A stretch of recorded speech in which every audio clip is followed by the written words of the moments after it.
Hi everyone, this is Miss Joelle here with a bonus math tip for Tech Tip Tuesday this week. If you are a math teacher or somebody who needs to use equations or different types of lettering on Google Docs, this is something that may help you. So if you need to add an equation, you're going to click Insert and you're going to come over here to Equation. And what you're going to see is you're going to see this menu of options. So there's Greek letters, there's kind of miscellaneous different symbols that you may need.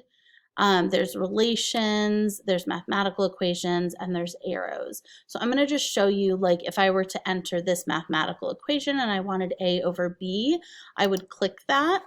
And then you can see over here my cursor just went like from top to bottom. So I could type, if I wanted it to be 1/2, I would type a 1.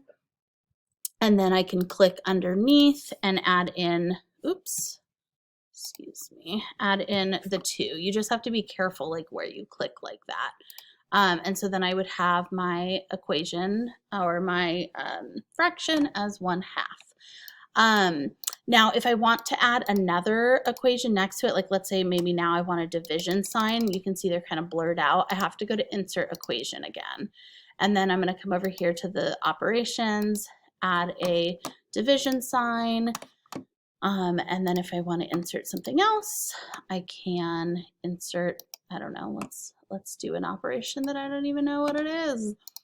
So I can click to my little spots here and add in numbers. I don't know what this symbol means. All right, there we go. Hopefully that is helpful. Have a good day.